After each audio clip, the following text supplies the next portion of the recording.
Hi everybody, Jane here, and we are here to talk about Huckleberry Finn.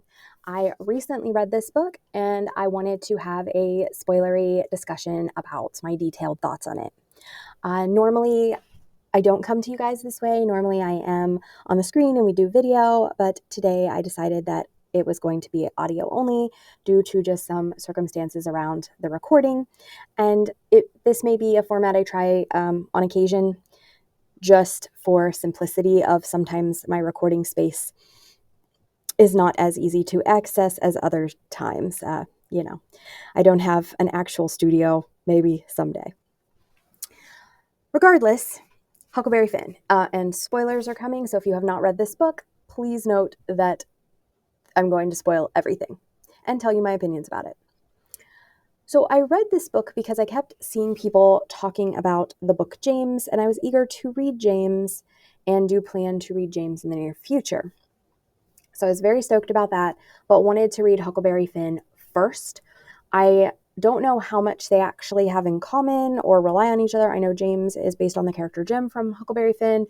I don't know if it goes over the adventures that Jim is having in Huckleberry Finn from James's point of view, or if it is just that character and then his continued story or his prequel. I'm not sure. I haven't read it yet. But that is why I decided to engage with this book. When I was a child, I had read an abridged version of Huckleberry Finn and also The Adventures of Tom Sawyer. Huckleberry Finn is the sequel to The Adventures of Tom Sawyer. So I was somewhat familiar with the story, although I definitely had a very different experience this time, both reading it as an adult and also reading an unabridged version of it. So in the first book, Tom Sawyer, and I did not do a reread on that, but just from the context of Huckleberry Finn, we learn that Tom Sawyer and Huckleberry in their adventuring had found some money. When we start the story, Huckleberry is in a sort of foster care. His dad is not a good person, and I think his mother is dead. But he's in a sort of foster care and being raised. He is being taken to school and taught manners and all of these things that he has missed out on. Shortly after the start of the book, his father returns, and the father's return is sparked by the rumors going around about Huckleberry's money. His dad wants to get his hands on the money, and his dad is also an alcoholic, a gambler, and very abusive. So he kind of steals Huckleberry and mistreats him horribly. Huckleberry gets very tired of this very quickly and decides to fake his own death so that he can run away. Huckleberry then runs off onto the Mississippi River, and shortly after getting on the river, meets Jim. Jim is an escaped slave, and I do want to have some commentary about Jim's character. Jim is a very likable character, but I don't think he is a very well-developed character. I think we could argue that because this story is told in Huckleberry Finn's point of view, we can kind of gloss that over. But I found myself very frustrated with Jim's character as a whole and the way he's portrayed in the story. He is portrayed as very superstitious. He's portrayed as kind of stupid. He's portrayed as very, very kind and loving, but in a very subservient way. And I don't know a lot about the historic background of the story. Like, I do believe that it was written after the Civil War and that it was written by somebody who lived in a southern state. Mark Twain had lived in a southern state and had some of those ideologies that he'd been raised with, but this book is also like clearly anti-slavery. So I don't think that I have mixed feelings about the portrayal of Jim in this story. And again, since I was especially interested in Jim's character for reading James, I found myself very frustrated with Jim. Jim's a really great guy though. Like, he is very caring. He really loves Huckleberry Finn and takes good care of him and kind of takes him under his wing, but he's a very frustrating character. And again, I think we can say Huckleberry, of course, is the POV character, and Jim is probably not this way. This is just Huckleberry's perception of him. But it was still very frustrating pretty much from the get-go how Jim interacts with the world and the story. So Jim and Huckleberry are decide to team up and travel together. His goal is to get to a northern state, start working so that he can buy his enslaved family and free them. Huckleberry, I don't think Huckleberry has much of a plan, to be honest. Huckleberry is a little bit fly by the seat of your pants, which is actually quite a contrast to Tom Sawyer, who is his best friend and a fellow troublemaker who we'll talk about a little bit more in the later part of this book. But yeah, Huckleberry didn't seem like he had too much of a plan other than we're just going to do this. Huckleberry does want to make sure that people are aware that he had faked his own death and found it believable. So one of the early adventures of the story is Huckleberry dresses up in a girl's clothing and goes into a town to try to catch up on the gossip that is happening, to see if people are looking for him or if they've accepted that he is dead, what is happening. So he goes to this house, and the woman pretty quickly realizes that he is a boy instead of a girl. She puts him through some tests to prove that he is a boy and not a girl. And she tells him about some of it.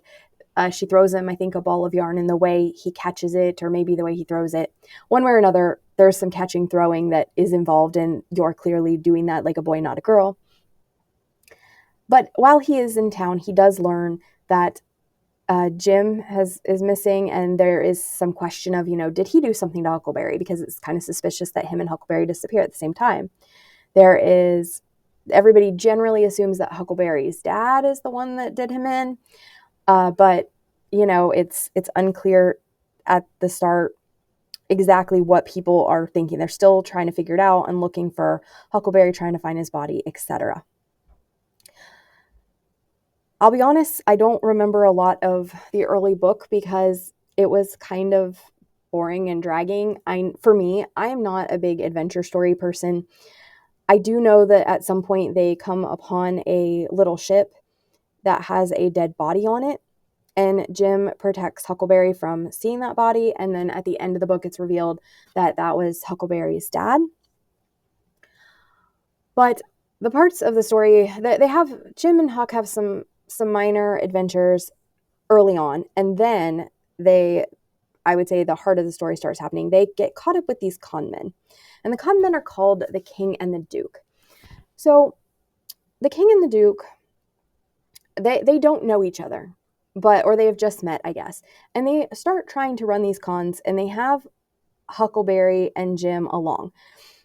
They're getting Huckleberry's compliance by telling them that they'll try to protect Jim from the people who are trying to catch him as an escaped slave.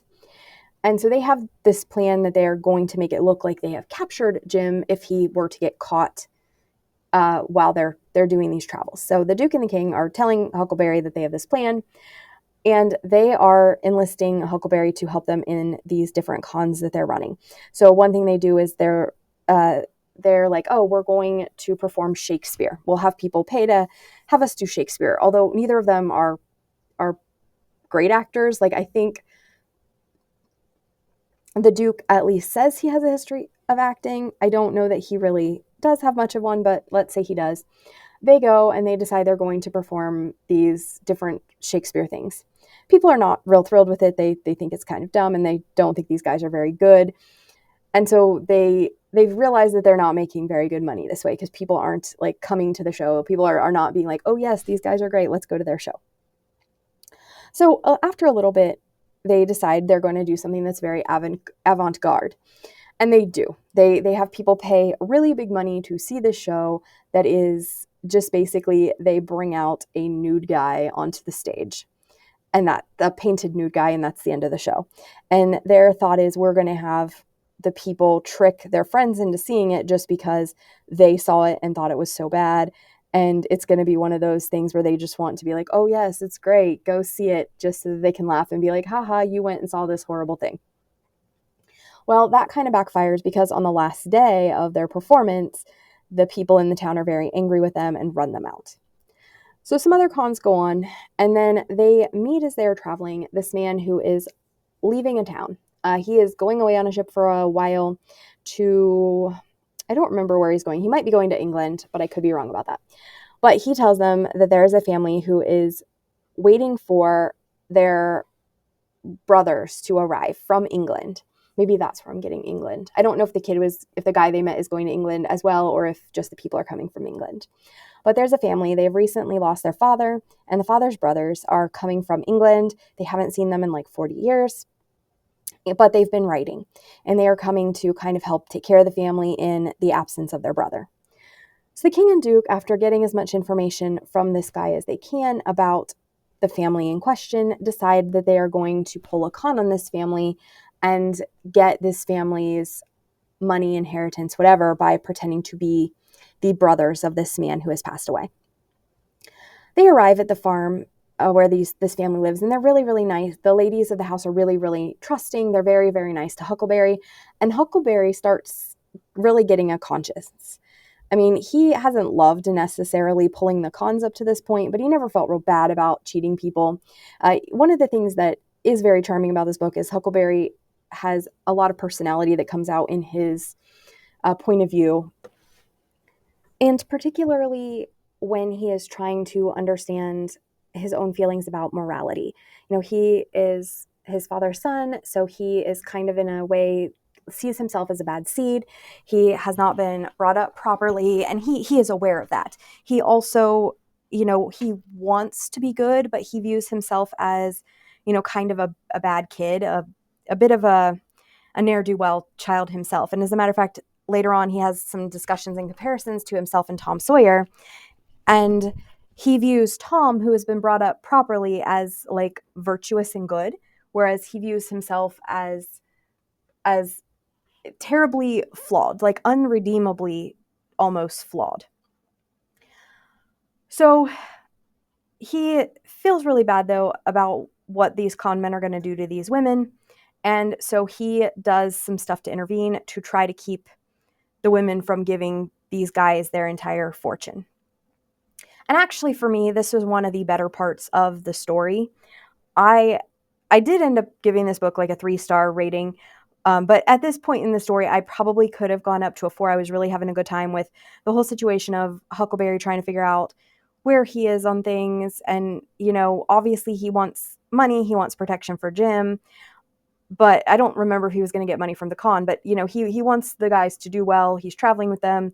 He doesn't have a lot of other prospects. He wants Jim to be safe. So he does want these guys to succeed initially, but then he doesn't want to hurt these women who've been very kind to him.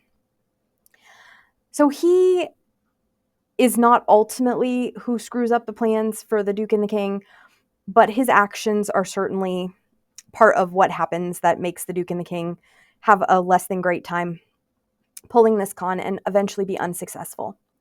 The Duke and the King at this point decide that Huckleberry was at least partly a problem, and more than that, they've lost the money from this con and are feeling desperate. So they decide that they are going to turn in Jim and get the bounty that is on his head for him being an escaped slave.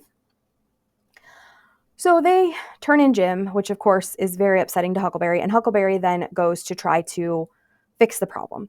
He finds out where Jim has been taken, and he has been taken to a farmer's house and is being kept there until they can reach out to Jim's owner and return him. And it just so happens, and I get that this is a kid's book and you can have coincidences.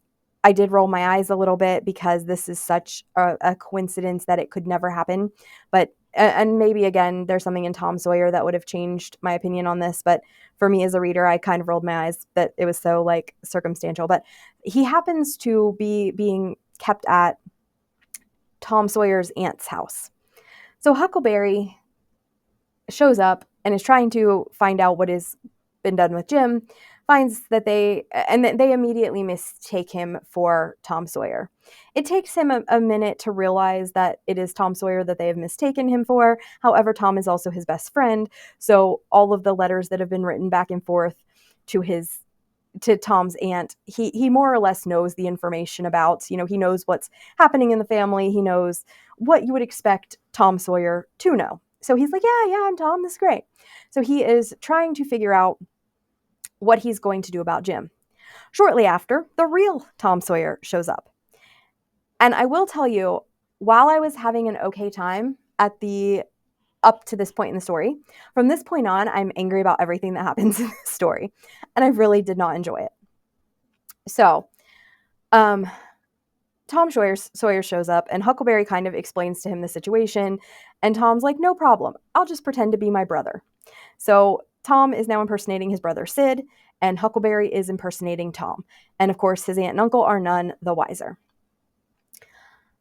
Huckleberry also enlists Tom in helping him free Jim because Huckleberry still wants Jim to be free.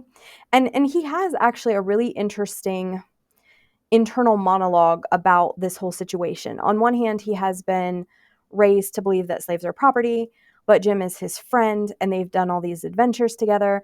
And Jim has always been very kind to him. And so, for him, this is almost one of those, I'm a terrible rascal, but I'm going to get Jim free regardless. And he's actually very surprised that Tom, who is, in his opinion, fairly upright and virtuous compared to himself, is willing to also help this slave get away. That's not what he thinks should be happening. I didn't have a problem with that. I thought that was really good and a really interesting way of introducing the complexity of the mindset, which I think is what Mark Twain was trying to do, is show that who's civilized, who is the good kid here. It's Huckleberry who's trying to help his friend, even though it's against the society of what he's been raised in, and he sees it as this is against the law to try to help a escaped slave, while of course we as the readers want him to help Jim. My challenge comes at this point because I got so frustrated with Tom Sawyer. And I did listen to this in audiobook, and this, where I'm at right now, is about 2.5 hours from the end of the book. Okay? That's very important because the rest of this book drove me nuts. So Tom is like, hey, yeah, Huck, we'll help Jim escape. They go and assess the situation, and while it would be super easy, barely an inconvenience, to just let Jim out of the place he's being held, Tom Sawyer decides that would be absolutely no fun at all. Tom Sawyer decides that what they have to do instead is turn it into a complex fantasy story. He has read all of these adventure stories, and he needs to turn this into an adventure story for his own stupid reasons, in my opinion, stupid reasons. So Tom insists that they do all of these ridiculous things to make Jim's escape more interesting for Tom. And I think I get where, if you are a teenage reader or a young reader, this is probably cool and amusing. And I think, too, if the stakes didn't feel high for Jim, if this were a lower stakes story, I think that could have been a fun, amusing plot. It stressed me out. This is like the last 2.5 hours of the book, and they spend it putting Jim through all of these ridiculous things to make his escape more interesting. They want him to tame wild animals to be friends with, so they bring him all these spiders and snakes and stuff. They want him to scroll, to write in his own blood on a shirt.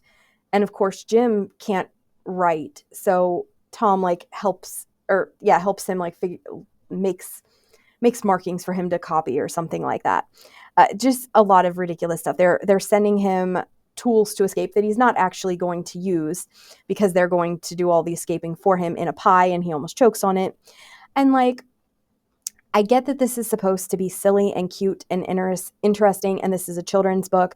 And I think in a lot of different contexts that could work, but this did not work at all for me. I was very stressed of seeing all the things that they're putting Jim through and just wanting Jim to be able to escape, and realizing that, time is running low. There is, they're not even sure what to do with him because nobody can get a hold of the people who are offering this reward for him.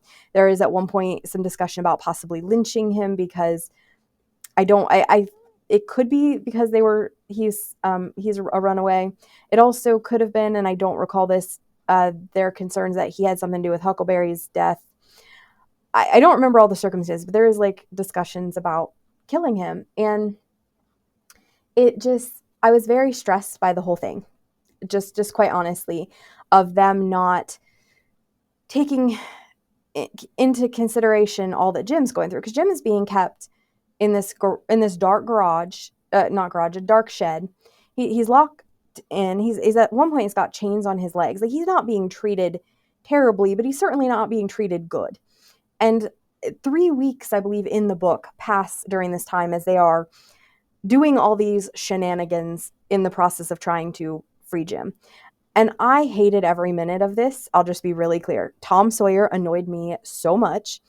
He was just a little brat. And like, part of me wanted to be like, why am I not enjoying this? Because like, I couldn't enjoy it. I knew I wasn't enjoying it because the stakes were so high for Jim and because I'm an adult. And I was like, if I were a child reading this and didn't empathize with Jim and the stakes, could I have enjoyed this? Maybe. I don't recall all of this in the abridged version I read. Maybe it had it, and maybe I enjoyed it more. Maybe it was glossed over. Maybe it was quicker. I don't know. But I know as an adult reading this, I found the whole last 2.5 hours of this audiobook so very stressful. So they finally do free Jim. And then you have Huckleberry and Tom are helping Jim escape. In the whole escape, Tom gets shot in the leg. And Jim, who is our heroic character, he stays and makes sure Tom's okay. And they bring a doctor out to tend to Tom and eventually like get Tom taken care of and back to his family. But Jim is now again captured. And we learn that Tom has known this whole time that the woman who owned Jim has died, and that in her will, she set Jim free. So Jim has been free these past 3 weeks, that he's been in captivity, and that Tom has known, and Tom has still been pulling off this ridiculous heist thing. Well, not heist, breakout for Tom's amusement. I hate Tom Sawyer so much. And again, I haven't read his book, so maybe if I had read his book, I'd be more sympathetic to him. I hated Tom so much.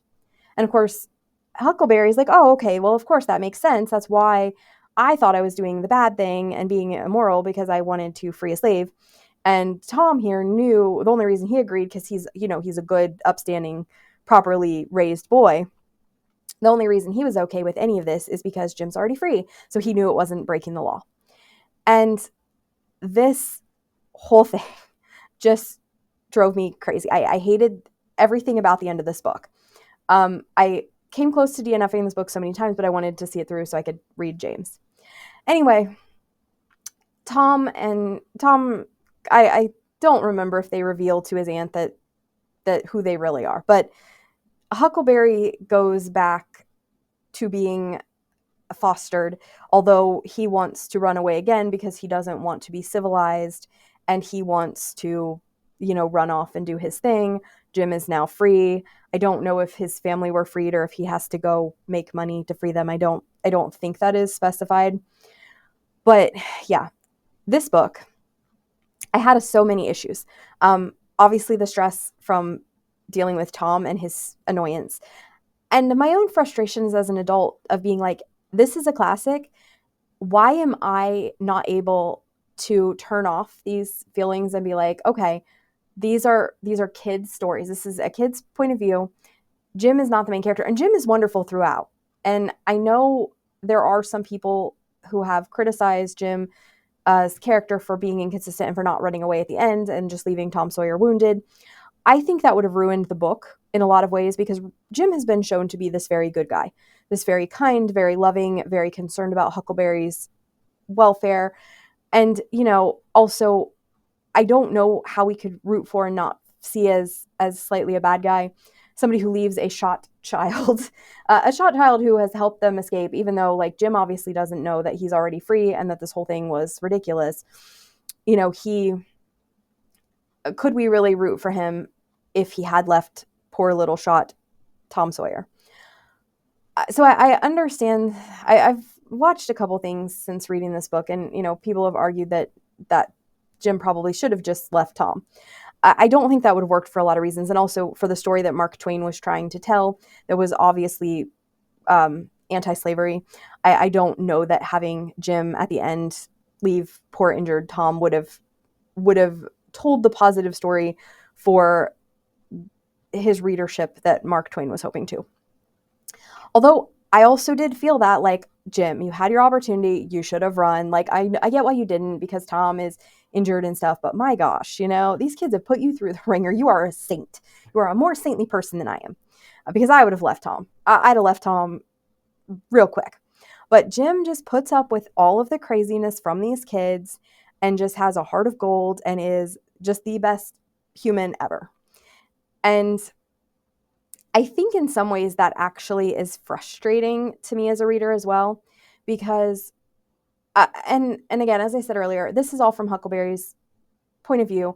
We don't know what's going through Jim's head. And I would almost like to see in James, like, this whole thing be played out and like to figure out what Jim is really trying to do. Like if he's trying to play a con on the kids and be like, okay, they're trying to help me escape. If he's, I don't know what he's trying to do, but he would have been a much more interesting character to know what was going through his head in these latter scenes than Tom and Huck, because Tom is making all the plans and Huckleberry's just going, well, this sounds reasonable, even though it doesn't sound reasonable to an adult.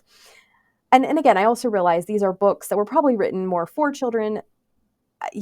Huckleberry and Tom are kind of annoying, but they're also, like, I think they're 10. They're 10-year-old little boys, and 10-year-old little boys, let's face it, are not adults. Their brains are not developed, and hence they can do all this craziness. But I really struggled with a lot of aspects of this book, and I didn't like it nearly as much as I did when I read the abridged version when I was a kid, because I remember enjoying this. And then as an adult, I did not at all have a good experience with it. Do I think it's the worst book ever written? No, absolutely not. Do I even think it's a bad book? I don't think it's a bad book. I think I'm not the audience for it.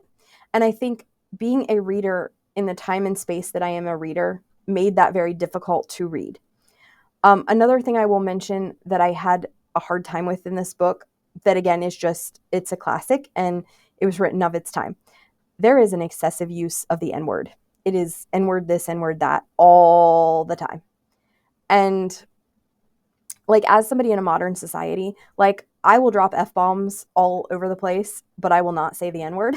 And, that is the really bad words, for me. And I think a lot of people feel that way too. I have no problem swearing like a sailor, but there are certain words that are off limits, and that's one of them. So to see a book just use that so bad, so repeatedly, and it was very harmful to my ears. I did not enjoy that. I didn't think that Jim was well portrayed, but again, I think we can kind of forgive that because of Huckleberry, it being his point of view. Tom Sawyer drove me crazy. And just this book ended up not being a good match for me. Like I said, I do have Tom Sawyer on my shelf, and I'm not sure if I want to read it after reading this. I might, just so that I can decide if I want to unhaul it from my shelf, and I very likely will.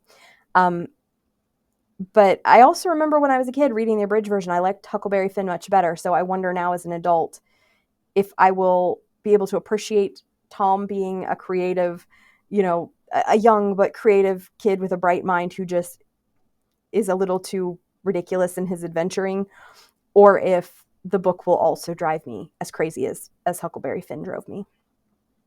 I did think Huckleberry could be enduring a lot. I did like the discussions he had with himself of his own morality. I liked the insight he had into, the difficulties and wrongness of the world around him. And it was very believable. He's been traveling with Jim this whole time.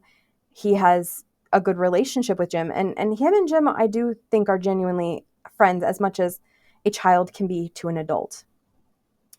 And like I said, I am curious how James deals with all of the different aspects of this very complicated book that on one hand is just a little boy adventure story and can be read as that. And then on a much deeper context is about the ethics and morality of slavery.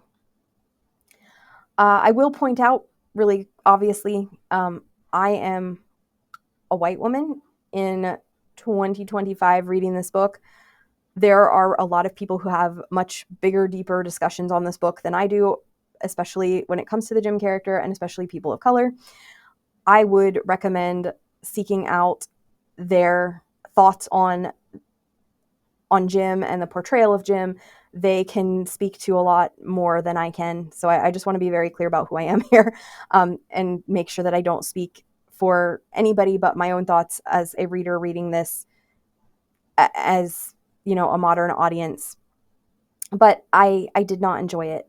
I can kind of understand why it's a classic children's story, as far as I think if you don't have the context of an adult and you like a little adventure story, I could see where this would be interesting and fun. Huckleberry is a very interesting narrator. He's funny.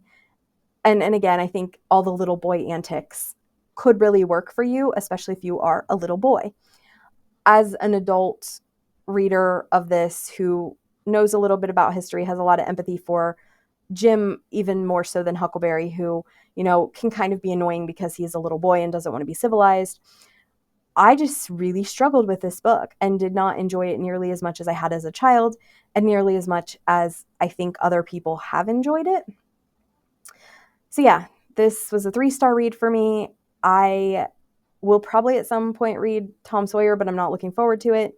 And this book kind of let me down. I had such fond memories of reading an abridged version of it as a child. And then as an adult, I did not really enjoy this book, particularly the ending. The beginning was a little slow for me also. Then I would have moments where I was really invested, like for sure I was invested while Huckleberry was with the con men, particularly when he was trying to find a way to help the widow and her daughters. I was very invested then. But some of the other stuff I just was not very invested in. And yeah, it was an interesting read. I would not necessarily recommend this book. You might want to read it for a lot of reasons. Maybe you're going to be reading James and are wanting to look at the source material as well.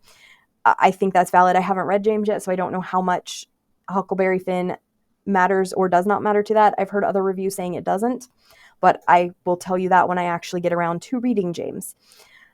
But yeah, I think for a lot of people in the modern audience, this will not be a book that they can enjoy, particularly if they are an adult, and have a lot more context of the cruelty that's happening behind the scenes of the story that Huck doesn't have the emotional maturity to see. You know, keeping Jim locked up for 3 weeks when Tom knows that he's a free man, and putting him through all of these horrible things so that Tom can have this fun of, you know, creating a story while they rescue him is pretty horrific.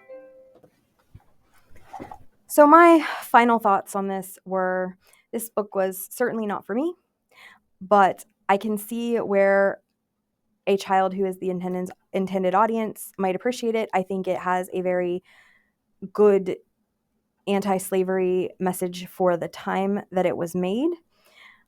And I can see why it is a classic. I just did not enjoy it as an adult reader. Certainly, I must have enjoyed it as a kid because I remember enjoying it, but I don't remember all the details of the story. And the things that I do remember were very small bits of the story. So I can just say that I was very surprised by my experience with this, and classics are not something I read a ton of, which is probably part of the reason that I did not love this as much as I could have. I am glad I read it on audio because it was very difficult to get through in certain parts, and I think also Huck's accent worked really well in an audiobook, more so than maybe it would have on the page, but I'm not 100% sure about that. The audiobook was a good experience overall, but like I said, the last 2.5 hours, I was ready to pull my hair out the entire time. So thank you for listening to my thoughts on Huckleberry Finn. Please add your comments below and like, subscribe, and I'll see you next time. Bye. Pictures and patterns put into words that stream across the page.